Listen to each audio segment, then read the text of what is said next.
Happy Sunday, everybody. We're back again at Heartland Reptiles. Today we're going to get out some of the snakes. We're going to get Eve out, see how she's looking. She's looking pretty thick. We'll get out Baraka to show you the male that she's been paired with. Maybe get Solaire out and let him do some soaking. He's been paired with Elowen down there. So we're going to show some snakes today and discuss also what's going on with the weather. Backup plan that I have.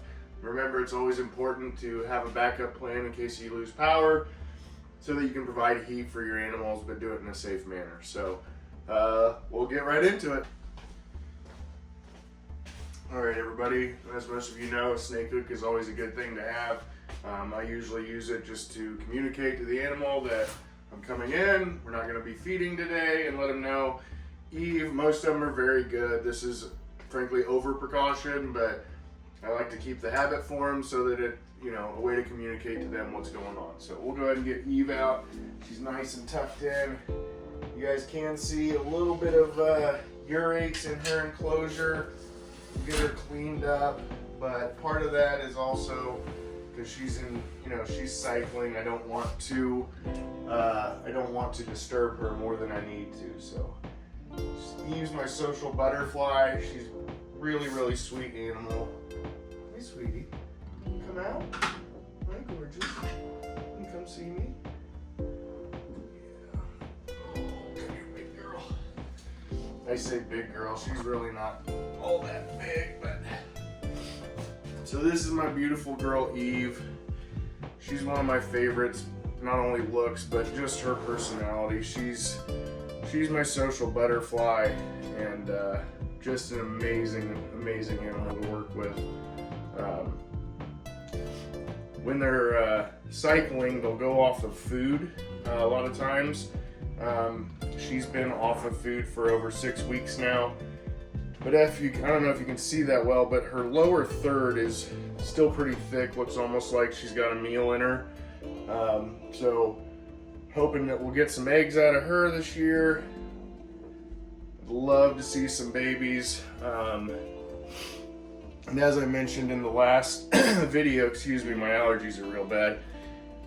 You can see she's got a really cool floating dorsal stripe.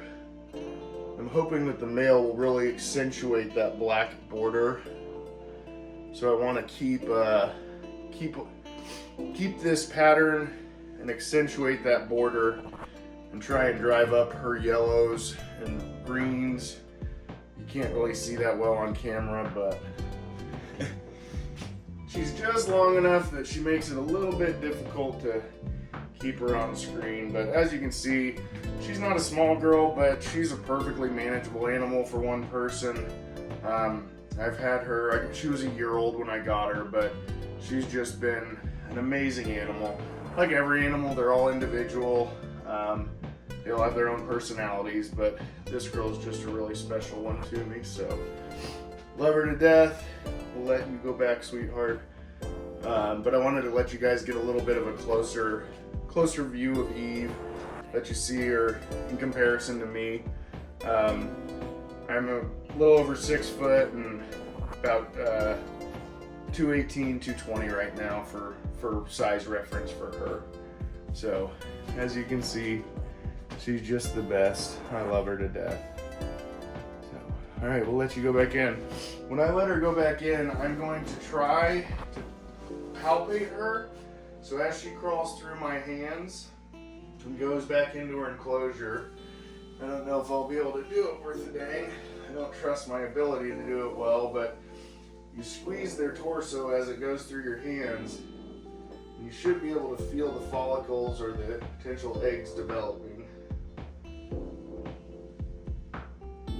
Oh, there's one. There's another. There's another. There's another. There's another. Yeah, I don't trust my ability to do this just because I've only ever had one clutch. But it definitely feels like something's going on inside of her, so I'm still optimistic we'll get some eggs out of her if at all possible. So, hi sweetie, no, I know it's time to go back in.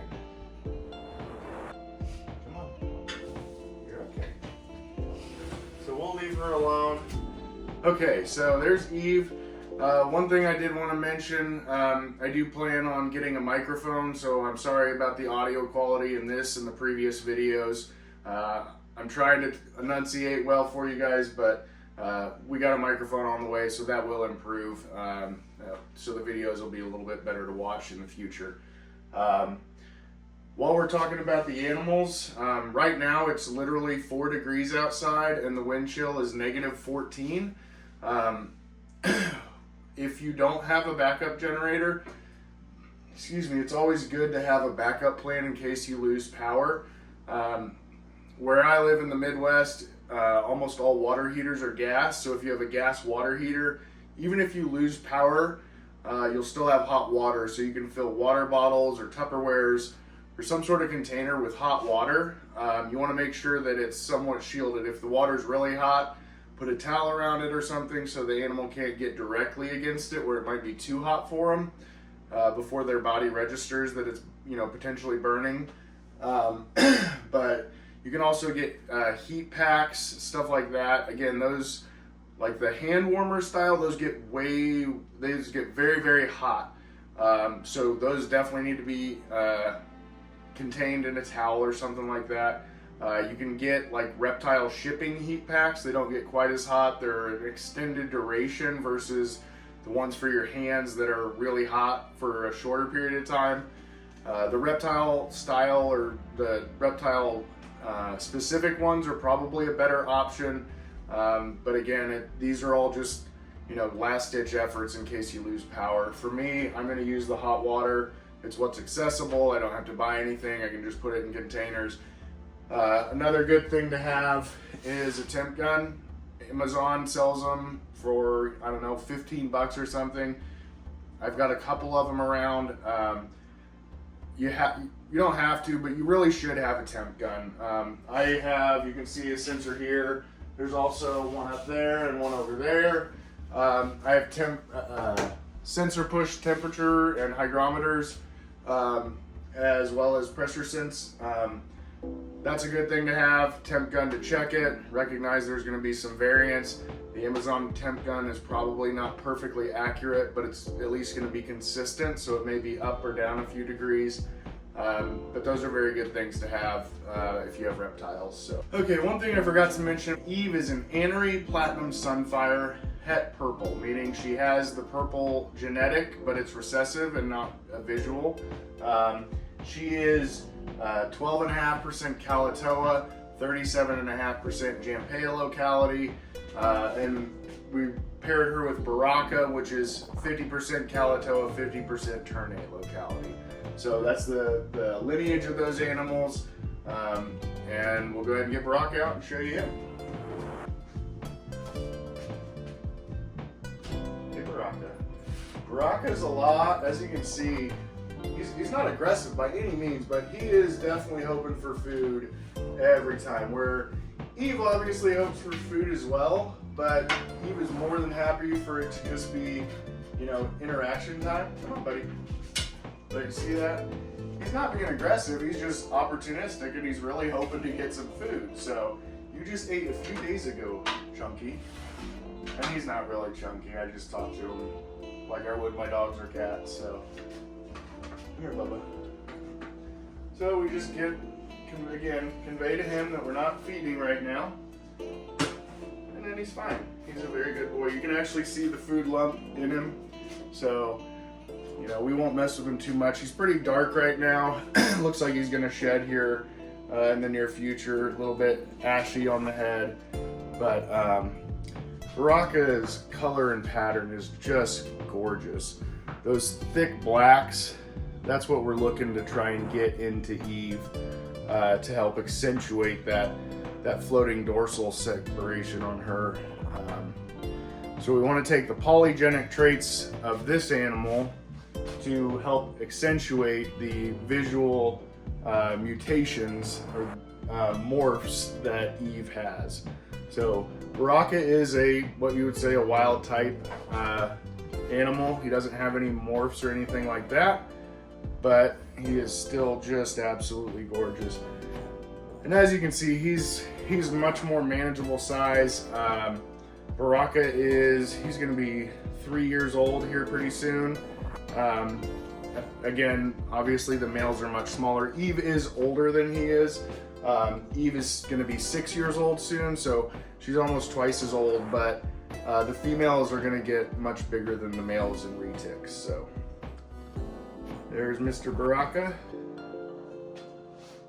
And like I said, you know, they're all just individuals. They all have their own personalities, and some like interaction with people and some would prefer not. I have one female that's she's not a bad animal by any means, but she would rather not be handled, whereas Eve is more than happy to stay out, hang out with me for an hour. Celia, on the other hand, my tiger het Snow, my tiger het Snow, she just doesn't care for interaction quite as much. So I kind of respect that within reason.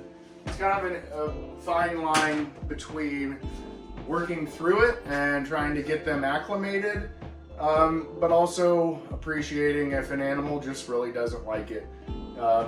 Celia I've had for going on 6 years now, and over that time we've learned each other. She's never tried to bite me, so she's not aggressive by any means. None of them are, but she really would prefer if she could just kind of do her own thing and be left alone. So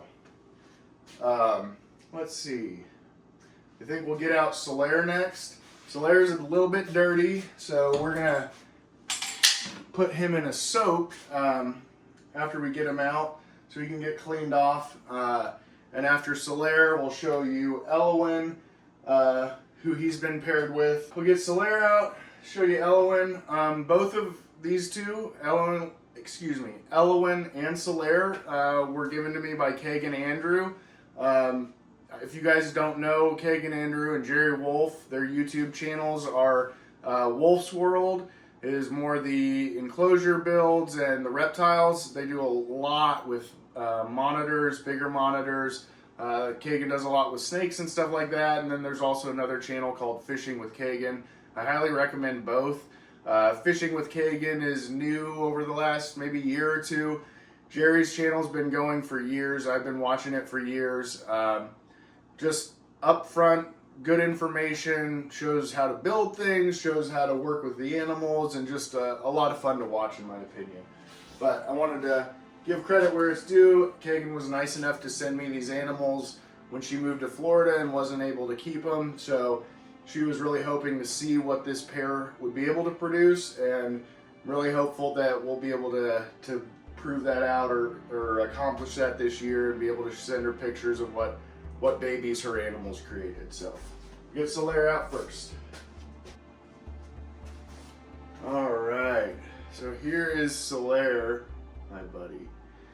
He has just got a gorgeous bone white head. I don't know how well it shows on the camera, but his head is just beautiful. He is a Motely Tiger Snow. So he's got the morph Motely Tiger, and then Snow is albino and Anery combined again. So he is the visual albino, where Eve has it heterozygous or not visual. So he's an awesome animal to work with.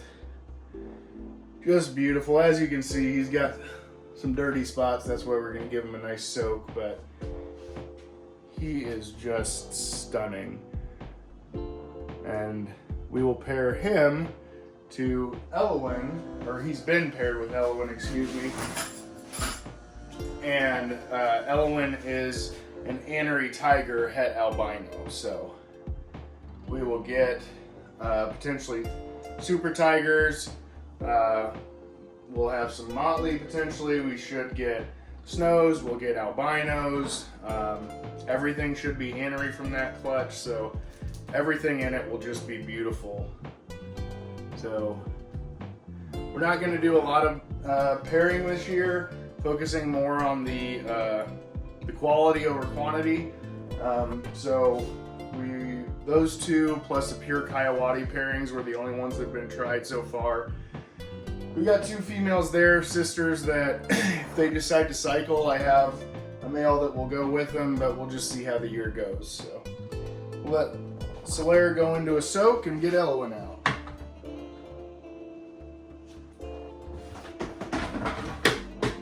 We'll grab Elowen. She's also looking thick. As I'm getting her out, you guys will see these. My room has a mini split unit in it. All of it's turned off right now just for sound. I've got fans that run generally to circulate.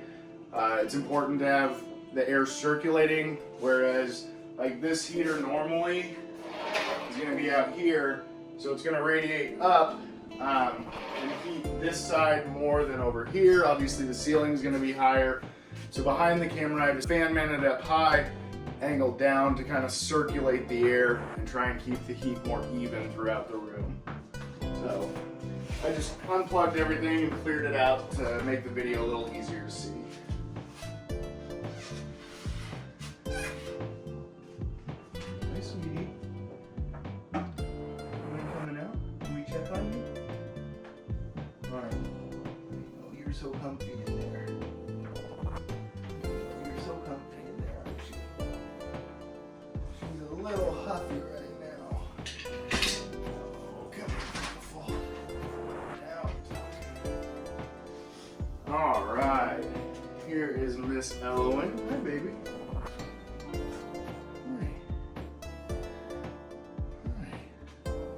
As I said, Elowen is an Anery Tiger, head albino.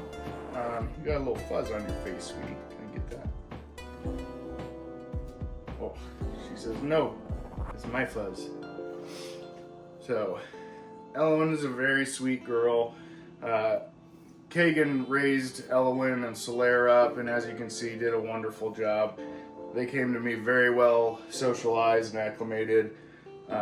They've both just been wonderful animals to work with. So, as you can see, she's looking quite thick in this area, and she's also, her last meal, if I remember right, was December 11th. So we're over 6 weeks with her as well, without any food.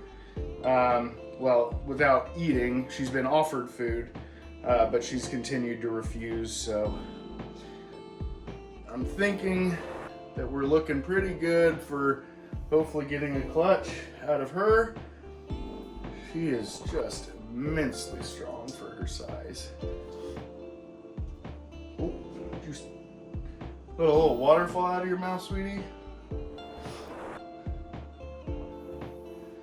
All right, so as you can see, that kind of shows her girth towards the back end is quite a bit more significant than up at the front. Generally, they say, you know, you'll see it in the back third. Oh, what? You're drooling on me. You just drank a bunch of water, didn't you? Sometimes when they take a big drink, if they go head down and their stomach's above them, I've seen some water fall out of their mouth and kind of drool. Oh, honey, I'd rather you didn't do that on me. But that's the fun of snakes, right? And if a little spit deters you, then, you know, there's a lot worse things to avoid. So if a spit's gonna deter you, you probably don't want them. But she's worth it. She's a sweet girl. I'm gonna let her go back home, and we're gonna see about trying to palpate. Again, I don't trust my ability to do it. I know people that can do it very well and accurately. I'm just new to it, and again, I'm not confident enough to trust myself and my abilities. I'm gonna be a little smarter this time. Try to use a paper towel to let her go through my fingers easier, so we don't catch as much, and hopefully can do a better job of palpating.